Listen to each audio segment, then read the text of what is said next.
Hello, you guys. Rest in peace to Kimani. Let's talk about it. A 13-year-old girl is gone, and we're trying to figure out what exactly happened. People are saying in her house home, she wasn't safe in her own home. Now, you know it's sad for a 13 or any age. Your home is supposed to be your sanctuary, a place where you feel safe. But unfortunately, they are saying that she was abused by her own people in her own home. So we're trying to put the pieces together. I came across this video. They're investigating to figure out what has happened. Make sure you guys like, share, subscribe here at the Messy Sweet Spot, and let's get into it. Let's try to see what's really going on. Welcome into WTOL 11 News on Plus. I'm Sophia Periconi. We continue to track details about the disappearance and death of 13-year-old Kimani Latigue. First, we go to the latest on the investigation. We're working to gather more information about a shooting in Columbus this morning that may be connected to Kimani's murder investigation. The president of the Columbus Fraternal Order of Police says a man who was shot by SWAT this morning is wanted for a murder of a teenage girl here in Toledo. However, neither he nor a spokesperson for Columbus Police would confirm if that man is Darnell Jones. Here's what the FOP president had to say. When I heard about this case, this was an individual wanted for homicide out of Toledo. I called my union counterpart in Toledo. I said, hey, good news, we have your guy. Your guy committed a murder, chose to fled to our town. I'll tell you right now, the wrong town to come to if you murder somebody. Our SWAT team will go out looking for you. We are working right now to confirm if the man shot this morning is Darnell Jones. He's wanted for the murder of 13-year-old Kei'Mani Latigue. We'll keep you updated as we learn more. And just a short time ago, our Silver Barker exclusively interviewed Kimani's grandmother and legal guardian, and then Kimani's aunt. Here's what they both had to say. So my first question for you, yesterday, lots of things was going on. We want to know specifically at your home, there was a lot of speculation online that you were being arrested, but when we checked with police, that was not the case. So can you further clarify on exactly what did happen yesterday at your home? Well, I was called and told that there was a mob of people in front of my house. They were angry. It was more or less the people that were here earlier waiting to see if it was Kimani that was in the home. And basically some people from the neighborhood had contacted me and said that there was a mob in front of my house and they were talking about what they were going to do to me once I came home. So the police, the detective said that she would have a unit come out and help me get my things and more or less escort me off the property. I asked to be handcuffed just so they can get the away from my property. Are you scared? So no, I was never arrested. I was taken downtown, but I was never arrested. Are you scared for your safety right now? I am. What are some of the things that you've been hearing and receiving from people? They said they was gonna blow up my house. They said they was gonna do harm to me. It's just been a barrage of different things that they've been stating. And now, yesterday, or let's backtrack first for a little bit. So you are the guardian of Kimani, or you were the guardian of Kimani, correct? I am the legal guardian of Kimani. Okay. So in terms of taking care of her, when was Kimani placed under your care? A year ago. So you take care of her? She's been in my home for the past 5.5 years, but I just obtained legal custody of her a year ago. Were you and Kimani close? We were.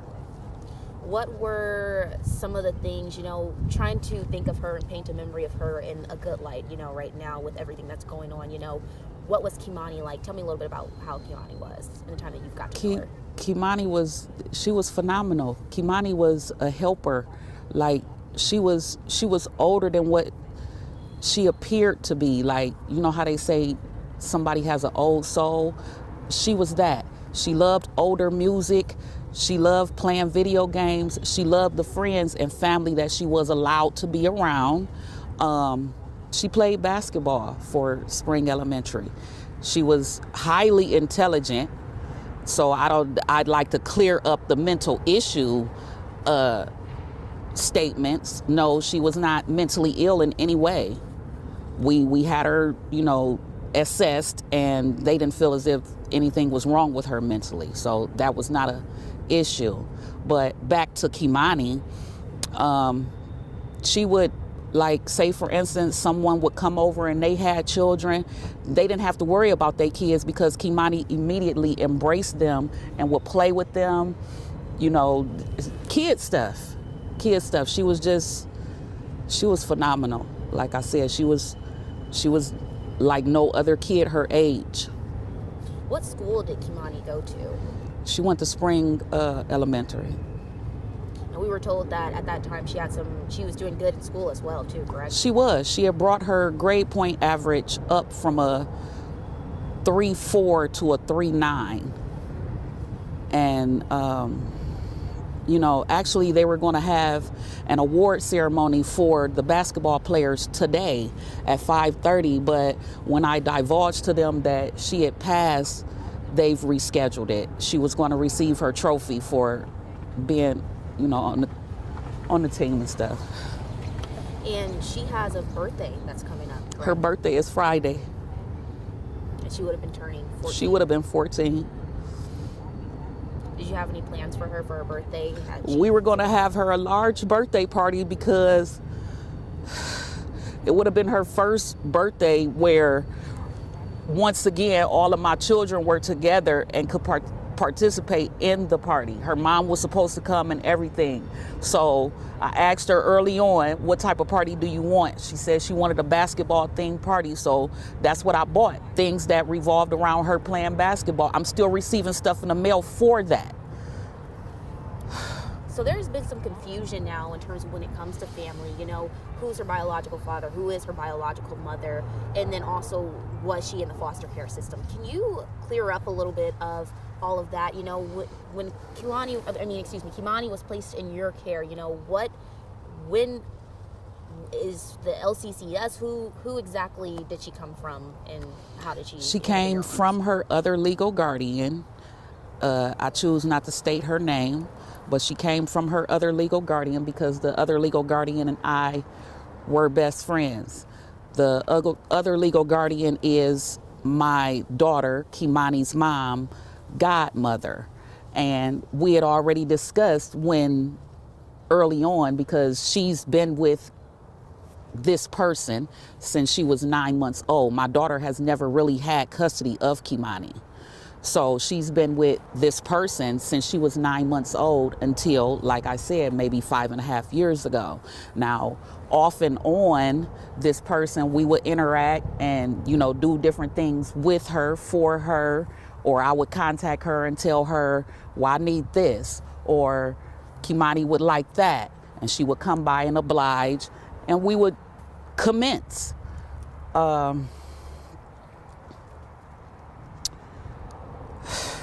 It's just too much. Earlier you mentioned, when you were talking about what Kimani was like, you know, you had mentioned that when family members did come over, who were allowed around her. Can you expand on that? Is there family members that weren't allowed around her?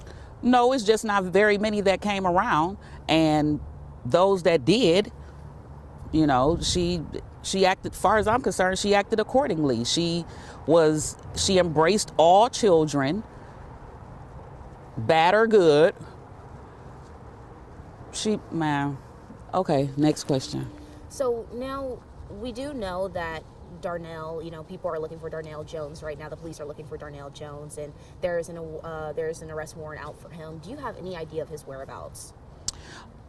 Oh, well, to my knowledge, he was just arrested in Columbus.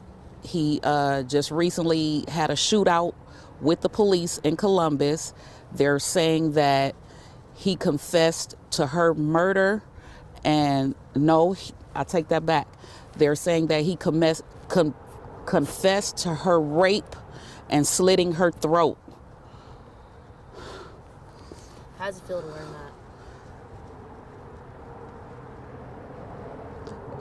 that? I can't even say.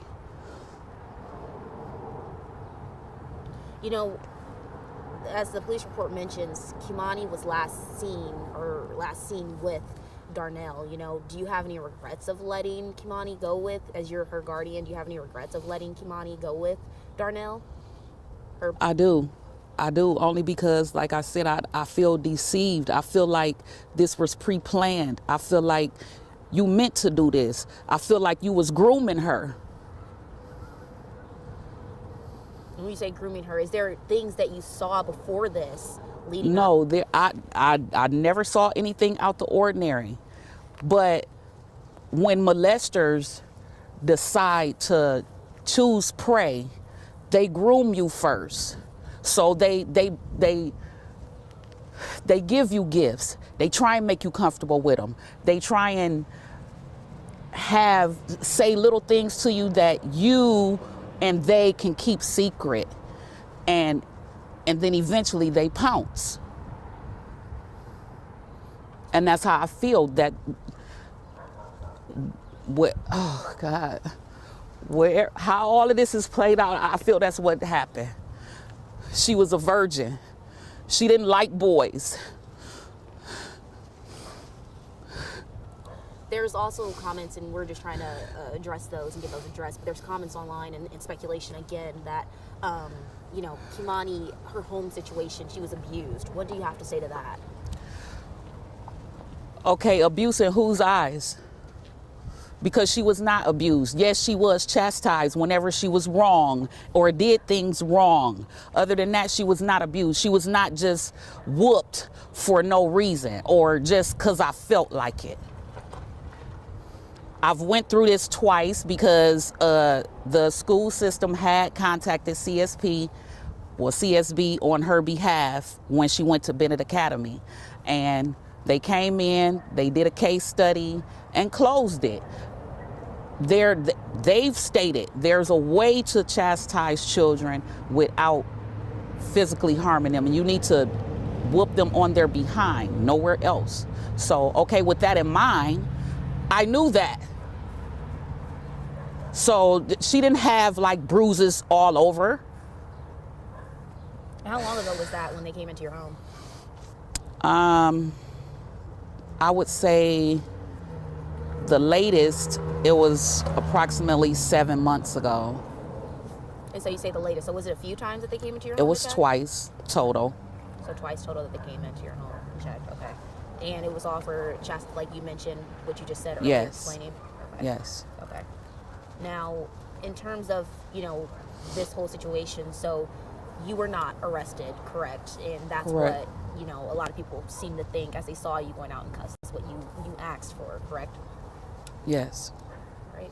Okay, so my first question for you, can you tell me your relation to Dorothy? I'm Dorothy's second oldest daughter. I'm Kei'Mani's aunt. My name is Sanika. I live in Indianapolis. All this that is going on is devastating. You wouldn't think that, you know, you see it happen around the world, but when it hits close to your heart, you really just be thinking like, did I do something wrong? Did I fail her? She didn't have the life to live that we have got to grow and live. She was only 13. So to know that somebody that I trusted, which was her father, to come through and deceive us just to get to Kimani in some sexual way or a harmful way, that hurts me to the fullest. At the point I feel like I failed her. Me as being her aunt, a person that she could run to and tell anything and everything to. That was my girl, that was my baby. And to hear all of this, to know all of this, and to be going through all this and hearing it for as long as that it went on, it's very devastating. I see so many people that are supposed to be my family that's going against my mom and me for that instance, and saying like, oh, you know, she failed her, she had something to do with it, she had this and that. It doesn't matter at this point. For right now, and until we get justice for Kimani, it's all about Kimani. What I would like to say is there's a lot of people on the internet starting GoFundMes, and that's not what we need right now, because it's not what Kimani needs. The funeral home has objected to say that they're going to come and pay for everything, so there's no need for any GoFundMe pages, any of that. Everything is being taken care of that needs to be taken care of by her family, her immediate family. Does it upset you that there are GoFundMes? Some of them, I think, in cases might be scams too as well that are going around. What upsets me is that people are starting these GoFundMe pages and putting Kimani's name underneath it, and know that it's going to get viewed and people have sympathy and feel some type of way about that. And some of them can be scams, but I know some of them have come from family members. When just let the immediate family handle that. Like, what y'all gonna do with the money if y'all not turning it into the funeral home? There's no need. Let us handle it. Y'all just sit back and give us the emotional support that we need. That's what we need right now. As a family, as a community, we should all come together and just give each other the emotional support that we honestly need. And that's just what I ask for everybody to, calm down, breathe. I know this is a hard time, because it's not just a hard time for y'all. This is a rough time for me. I just need y'all to come together and understand that we need each other as a community, as a family, and emotional support is what we need the most in this situation. Yesterday the crowd was, yesterday you were here, I'm assuming, the crowd was very upset, lots of emotions going through too, especially at this time with such a sensitive situation. We've heard multiple comments out in the crowd, attacking or pointing fingers at your mom. So, what has it been like trying to get her support system and helping her out? In a way, you have to be mature enough to decide, am I going to follow along with the crowd, or am I going to, stick around with the loner? I'm to the point where I'm not following nobody. I'm going with what's right. If it was your mother, if it was your niece, would you console your mother? Would you console the person that was closest to her, who lived with her? I'm not out to have a torch and the pitchforks and all out to go against anybody except the person who did this, which I believe was her father, Darnell. I don't have any other anger pushed towards anybody else. I'm angry that this happened, but I'm angry at the person who did this. Do you know if, have you been in contact with Tiara, the mother? Yeah, I've been in contact with my sister. It's been briefly. It's been over through text. Like I said, I live in Indianapolis. I seen her yesterday, but that was very brief. It wasn't even more than 5 minutes. It was more or less that she wanted to show me my other niece, Kazaria, which is Kimani's youngest sister. But it wasn't like it was oh, sis, what are we gonna do, any of that. And I don't wish this on nobody. I really don't. I could, your mind go different places when it's a baby. That was a baby. Like I said, I have a very close relationship with Kei'Mani. She was a tomboy. She wasn't out looking for, trying to be fast or, mischievous or any of that. So for her mother to come down and have all this to say and all that. Tiara, where was you for the past 4 years? We haven't seen you since Kimani TikTok party. You haven't called her. You haven't sent her anything. You haven't said, oh, baby, I'm going to come get you for a weekend. We haven't seen you until this happened. Why we got to see you when it's a tragic moment? So, Tiara, where do you stand? And Tiara lives in Cleveland, correct? Yes. And so the past 4 years, you're saying there was very little communication. Very, very minimum. It wasn't even, she'll call my mom. She'll go through me and say, have you talked to mommy? And I'm like, no, about what? And she'll say, oh, well, she got custody of Kimani and she trying to get child support from me. So it wasn't that Tiara was concerned about Kimani. It was more of the why she want child support from me. What is the relationship between your mother and your sister, Tiara? It's very distant. They had their words. They fought. Kimani mother has a godmother that Kimani was with before my mom got her. And there was no communication then from Tiara. I feel like Tiara just let her go. Because any mother would be on her toes to get her children back. That wasn't the case here. It just wasn't. When was Kimani taken away from Tiara? I'll say about 7-8 months. And then Tiara godmother stepped in and got custody of Kimani, which would have been around 9 months. Yeah, and Kimani had been with that lady from 9 months all the way up until about, I say, 5.5 years ago. So it wasn't like Tierra was actually in the picture, you know, saying, hey, maybe I can start getting myself together to get my child back so nobody else can get her. You ever worried for Kimani's safety with any of the family members or anyone? I wouldn't say I was worried because I was here. I was here. Every winter break, spring break, holidays, birthdays, I was here for Kei'Mani. Yes, you come and you know you enjoy time with your family, but I was here for my niece. I also brought my youngest sister and her 2 kids from Indianapolis to be here for Kei'Mani because we've been in the system before. So I know how it feels to feel like, dang, I'm at somebody's house or not wanted. I know those feelings. So I tried to give Kei'Mani that at all times because she's wanted and loved by her aunts. And this is just devastating that I have to go through this for the rest of my life and knowing I'll never have the embrace of my niece, the hey TT, what you doing? When you coming down here, you know, I'll never get to hear that from my baby again. And that's what kills me the most. I just wish that when I was down here last that I had just taken her to Indianapolis with me. So this would have never happened. A lot of things, you know, woulda, coulda, shoulda, but at the end of the day, I just really wish that whatever happened and whoever did this, y'all didn't have to do that to her. There's plenty of people out here with, you know, grown people that put themselves out there to be, you know, the sex workers or whatever it may be. You didn't have to do this to a child. There was nothing that Kimani would have done to make you hurt her. So she was a very timid kid, you know, tomboyish, you know, reserved. She wasn't, you know, loud and you know, out there. So it's just devastating that that me and my family have to go through this. Is there anything else that you would like to add at this part of the interview? Anything else that I didn't ask, maybe?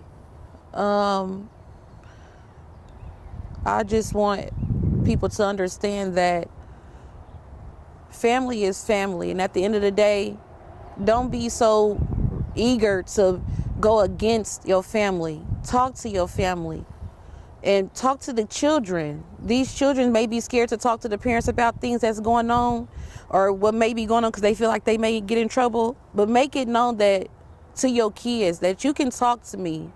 Make it very open. You can talk to me about any and everything. Because that's what these kids need to hear nowadays. Instead of going on social media and talking to somebody over social media about it, like he did this or she may done that. Talk to your family because they can handle. They're the adults that's supposed to handle it. So yeah, and it's forever Kei'Mani.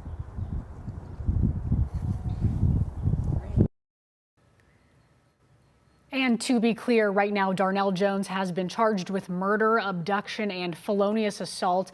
There have been no criminal charges filed regarding any sexual crimes at this point. We also just got information about Kei'Mani's cause of death. The Lucas County coroner says she died from multiple incised wounds of the neck. She was pronounced dead shortly after noon yesterday. We'll have much more on this breaking story throughout the day. Until then, thanks for joining us on WTOL 11.